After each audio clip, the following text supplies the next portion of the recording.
2. It looks like there are just a few of you who put questions on the help board this week. So it's not going to take very long, but hopefully I'll get all your questions answered if you didn't put questions on. So let's get started. I don't have a lot of time today, so we're going to just whip through these. We're going to start with lesson 72. The first one that we have to do is B. And I knew this was going to be a problem because blobs are not our friends, let alone blobs without lines, a line going through them. So on the first one, lesson 72, I am going to just reenact the blobs just a little bit. I still have that weird little symbol on there. Okay, so you got some blobs going on. So I'm just going to blob it out up here. These aren't going to even barely look like the ones in the book, I don't think, because it's really hard to imitate that. And then that's all you're given. You are not given the line that goes through them. So we're going to go up here. So we have 90, and then we have, they're counting by fives. So 90, 95, 100, 105, 110. All right. And on the x-axis, they're counting by ones, but they don't start until 100. 100, 101, 102, 103. They don't put that on there. 104, etc.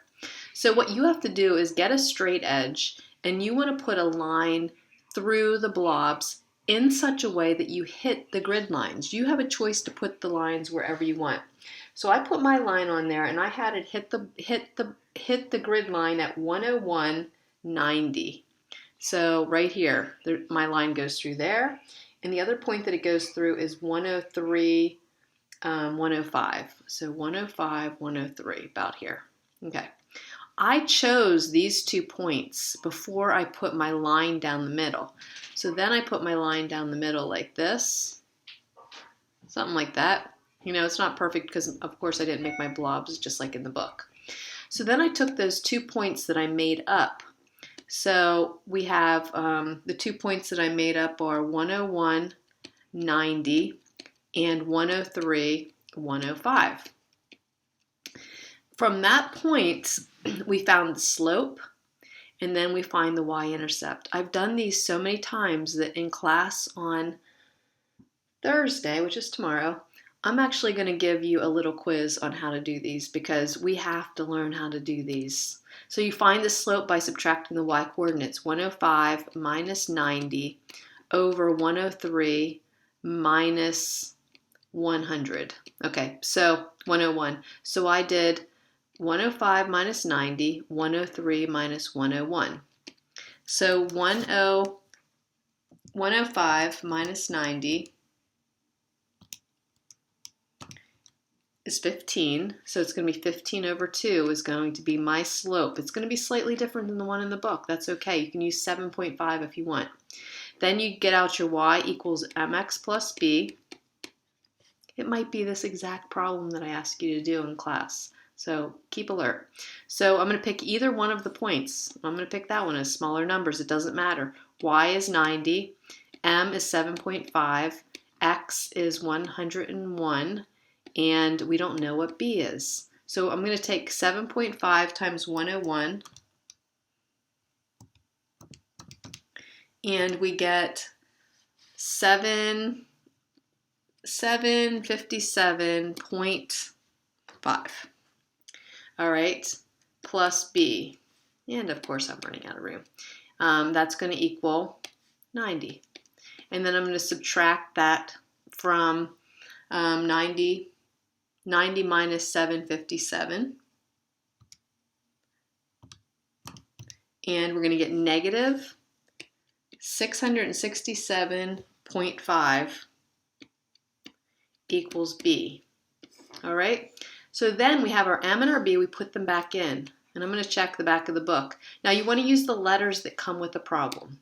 So the y-axis is h, and it tells you, and the x-axis is c. So I'm going to use, instead of y, I'm going to use h equals, okay, y equals mx plus b. So m is 7.5, c minus 667.5. I'm just going to check that, see if I'm even close. So this is lesson 72B. 72b, and I'm really close, as a matter of fact. I mean, it's not super close. They have negative 753.33, and they have a slope of 8.33. So I was slightly off of my slope, which gave the b slightly off. But that's okay. We're estimating these lines. Later, though, in your scientific calculators, you can actually enter the points of the blobs, and it will give you the accurate line. But for now, you're not going to get it exactly on. Do your best. And I just want to see this kind of work. All right, that took longer than I thought. Okay, the next problem is number 4. Some of these I might just set up for you and not be able to finish. Flotsam and jetsam littered the beach, whatever that is. The pieces of flotsam, so flotsam was 160 more than the jetsam, so jetsam plus 160. The jetsam is equal to 6 times the number of, 6 times the number of pieces of jetsams, so 6 jetsam equals flotsam, outnumber the flotsam by 40. So you're going to have two, whenever you hear two variables, you're going to need two equations. What I did on this was I solved the top one for j, so I said j equals f minus 160, and then I took this and I put it in for the j, and I ended up getting, when you do that, you're going to do 6 times f minus 160 equals f plus 1 plus 40. So I distributed it all through, solved that simple equation, got f equals 200, and then you put it back in, and you'll get that, put it back in right here, the 200, and you're going to get the jetsam equals 40. So that's about it. 2 equations, 2 unknowns. All right, number 6. Number 6 is another blob problem, so I'm not going to do that one, but I kind of estimated points that I might have picked. So the points that I picked might have been 94, you'll have to look in your book, and 147. And then I found the slope, and then I found b. All right, number 8. Number 8 is write negative 60r minus 20u in polar coordinates. I'm only going to do one of these. Someone asked for one in another lesson, so hopefully this will answer both questions. This one's a little bit harder. That's why I chose to do this one. All right, so this is the same thing as having the point negative 60, negative 20. So I'm kind of going to plot that-ish. So just say out here is negative 60, down here is negative 20. We make a vector. So we're going to make a vector connecting those. It's going to be like this. I'm going to draw a triangle. So if I went down over 60, down 20, I might end up like that. This is just kind of a faking kind of thing. So I'm going to make a triangle. I know we're going to do positive values because these are sides of triangles. The right is 60. The bot going down is 20. We have to do the Pythagorean theorem to get the hypotenuse. We formed a right angle, so we know we have a right triangle. 1 second, I lost one of my dogs. Try again. All right, so yeah, I found my dogs. So there's going to be a break in this video. Hopefully it's still going. Okay, so we do the Pythagorean theorem here, and we get, so we're going to get 20 squared plus 60 squared equals c squared. And so that ends up being the square root of 4,000 equals c, and when you simplify, it's going to be 20 root 10. So that's going to be your vector length. Now you have to find theta. Now to find theta, we would use the tangent. So we say tangent of theta equals opposite over adjacent. And to find the angle, you use the inverse tangent. Inverse buttons give you angles. So when we do that, we're going to get theta equals, here's the tricky part, 18.435. That's this angle right here, but we need 180 plus the 18.435. So it's going to end up being 198.435 degrees. We write that as a vector now in polar notation. So the final answer is going to be 20 root 10, whoops, didn't mean to do that, root 10 at 198.43, you could do 0.434 degrees. Okay, that was number 8, number 10. So 10 was, okay, use the quadratic formula to solve. This is a newer problem, right? So it's going to be 5x squared equals negative 7 minus 2x. You need to put it in, set it equal to 0. So I'm going to bring everything to the left. Once you set it equal to 0, then you can find a is 5, b is 2, c is 7. The quadratic formula you have to memorize. It's x equals negative b plus or minus the square root of b squared minus 4ac over 2a. I want you to memorize this and know it by class tomorrow. Okay, so we're going to plug those in. We have our a, b, and c. So we get x equals negative 2 plus or minus the square root of 2 squared, which is 4, minus 4 times a, which is 5, times c, which is 7, all over 2 times 5. This is a little bit tricky to simplify. This problem actually took me a lot of room to do. So I'm going to speed it up a little bit. We're going to get x equals negative 2 plus or minus. When you put all that in your calculator, you should get a negative 136 over 10. Now we can do the tree for the 136. Just remember it's negative, so we're going to get 268, 234, 217. So we have this 2, we have a 2 and a 17 that stays under, that's 34. So we're going to get x equals negative 2 plus or minus, the 2 will come out, square root of 34, it's negative, all over 10. Now you need to reduce these. That's what's kind of tricky about these. So I can take a 2 into all 3 of these, so we get x equals negative 1 plus or minus the square root of 34, it's negative, so we pop our I out, all over, take 2 into that, 5. You can also separate them if you want, negative 1 over 5 plus or minus the square root of 34 over 5i. Okay, we are done with lesson 72.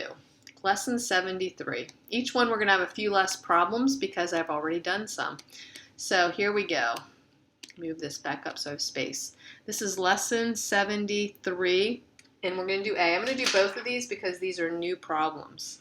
So we have A is 5 plus the square root of 3 over 2 root 3. This one's pretty simple. I feel like we've done this before. You can't have a square root in the denominator, so you need to rationalize multiplying the top and bottom by the square root. So we get 5 square root of 3 plus the square root of 3 times the square root of 3. So you can see we're distributing it through. Anytime you take the square root of a number times the square root of it, the same number, you're going to get the number under the radical because it would be the square root of 9, which is going to be 3. And then in the bottom, it's going to be 2 times 3. So your final answer is going to be 5 root 3 plus 3 over 6. Okay, the next one takes a little bit more time. It's a little bit harder. So let's look at that one. Here we go. 73B. So check this guy out. Pretty hefty problem. 2 root 12 over 2 root 3. Oh, a lot more than that. Minus 3 root 3 minus 3 root 2. So we need to rationalize, which means we're going to multiply the top and the bottom by the conjugate of the denominator. The conjugate is just the middle sign is changed. If it's plus, it'll become minus. If it's minus, it's going to be plus. And I wrote the wrong thing down. Okay, the bottom. So it's going to be 3 plus 3 root 2. Makes it a little easier. And then 2 root 3 plus 3 root 2. So it's the same as the denominator, but this middle sign changes into a plus.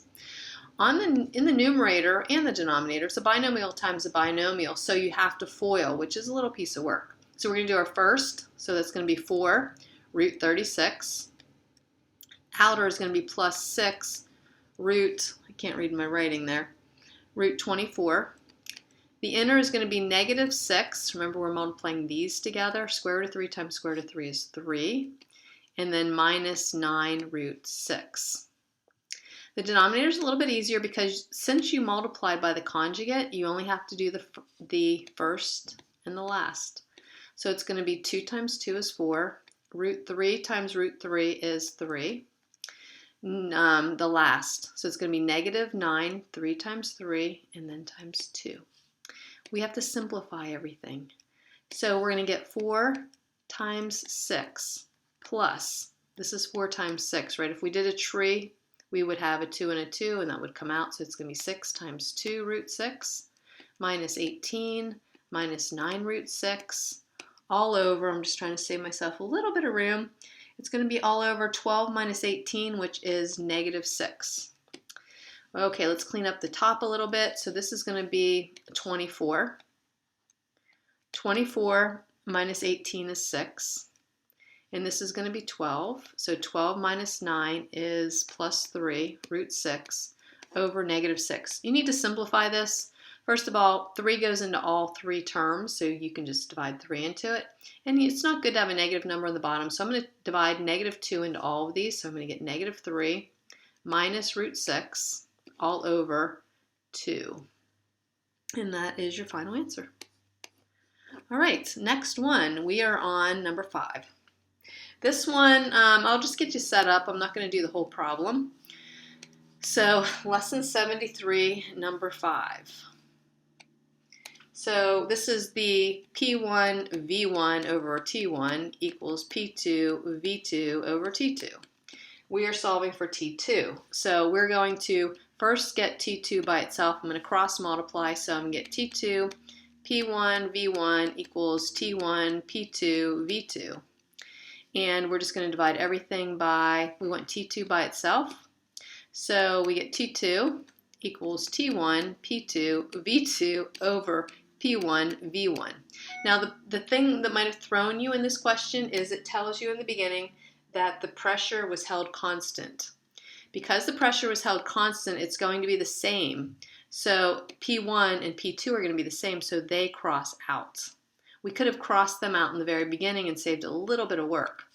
So now we just need to substitute it in. T1 is going to be the initial temperature. So it's 700 times 10 to the 5th. V2, let's see, the final volume was 0.08. And then we're going to divide that by the first volume, which would be 0.0004. You guys can figure that out. Use your calculator, use scientific notation, and you'll get the temperature. All right, next one. Number 7 I did already. It's just like example B. Number 11, it's the polar form. If you need, I'll just set it up. I'm not going to do the problem again because we just did this. But you're going to do 4, 1, 2, well, I'm not even going to count it out there. We're going to do, it's 4R plus 9U. So we're going to go 4 right and 9 up. So we just fake it around here like this. So this is 4, this is 9, this is theta. Do the Pythagorean theorem and get this. And then you're going to do the inverse tangent of opposite over adjacent. And that will give you your angle. You don't have to add anything to it because it's in the first quadrant. Okay, next one. Number, that was 11. Number, is that it? Yeah, that's it. Okay, 74. There's only 2 more to do. Lesson 74. These are good questions. So 22 is a little bit different, not impossible. So you have a circle and you have crisscrossing going on here. We got this and we got this, right? And we have to find, this is 45 degrees. This is 3x plus 3y degrees. And finally we have, this is 4x, it's right in here, so it's 4x minus y degrees. So we have 2 variables, so we know that we need 2 equations. The first one's pretty easy. These are vertical angles and they are congruent. So we can say 4x minus y equals 45. Second one's a little bit harder. This angle is, this is twice as big as this. Remember, this is an inscribed angle. So I'm going to write 3x plus 3y equals 90. because to be equal, if this is half as big as this, I'm going to double it and then they would be equal. And so then I just used elimination. I multiplied the top by 3 and I eliminated and I got 15x equals 225. X ends up being 15 and Y ends up being 15. So this is the setup right here, a little tricky. Inscribed angle, you could have said 45 equals half of this. I just multiplied the 45 by 2 to make it without fractions. All right, and our last problem is lesson 74, number 30. So another tricky one. Good questions, guys. Here's a square, and it has a diagonal. We haven't learned 45, 45, 90 triangles yet, I don't think. So we have x and we have x. I mean, you don't know there's x and x, but they're the sides we're trying to find. And we know the hypotenuse is 9 root 2. And this is a right triangle. And both sides are the same because it's a square. So I can use the Pythagorean theorem. I can say x squared plus x squared equals 9 root 2 squared. On the left, we get 2x squared. On the right, we get 81 times 2. If we divide both sides by 2, the 2's cross out, you get x squared equals 81. You can't have a negative value. Normally when you solve this kind of equation, you would have plus or minus 9, but it's length, so it's just going to be x equals 9. All right, that does it for our homework for this week. Hopefully a lot of people watch this because we're going to have a quiz on the blobs and a quiz on the quadratic formula. All right, that's it.